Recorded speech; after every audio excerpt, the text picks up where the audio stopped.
नमस्कार, मैं Neena Verma focus news अब तक से।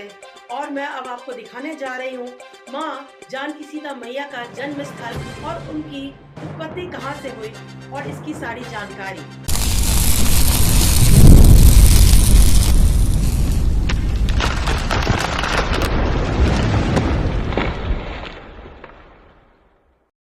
बिहार के सीतामढ़ी को जगत नंदिनी माँ सीता का जन्म स्थल है। माता सीता से जुड़ी कथाओं के अनुसार रामायण काल यानी त्रेता युग में मिथिलांचल में एक बार भीषण अकाल पड़ा था। लोग त्राहिमाम थे, लोग दाने दाने को तरस रहे थे। उस समय मिथिला के राजा जनक ने अपने पुरोहित के आज्ञा पाकर जन कल्याण को लेकर नेपाल के जनकपुर से हल लेकर बंजर जमीन को जोतने लगे।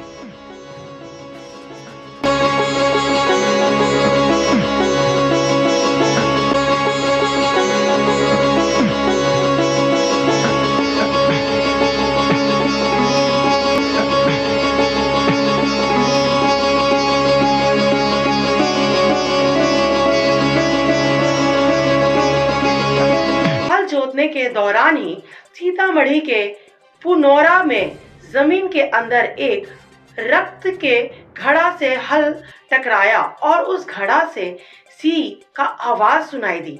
फिर उस घड़ा को बाहर निकाला गया जिसमें एक बच्ची मिली। माता सीता बाल्य अवस्था में उन्हें पुत्री के रूप में प्राप्त हुई।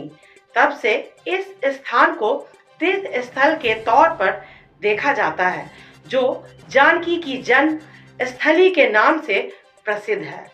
बताया जाता है कि महाशक्ति पीठ कहिए या फिर जानकी जन्म स्थली वह यही है। इस कुंड में माता सीता राजा जनक को पुत्री रूप में प्राप्त हुई थी। उन्होंने बताया कि प्राचीन में यह पुण्या रैन नाम वन था और यहाँ पुंडरीक ऋषि का आश्रम भी था। एक समय यह भूभाग सूर्य ग्रहण के समय राजा जनक ने ही पुंडरीक ऋषि को दान में दिया था। नारद मुनि ने रखा था।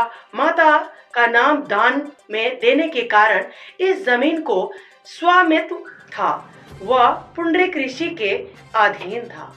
इस मिट्टी से उत्पन्न कुछ ही वस्तु पुंडरीक ऋषि के अधीन था।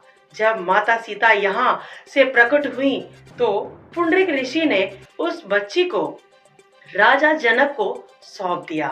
उनका कहना था कि मैं तो सन्यासी हूँ, इस बच्ची का लालन पालन मैं कैसे कर पाऊंगा। तब से राजा जनक माता सीता का पालन पोषण करने लगे।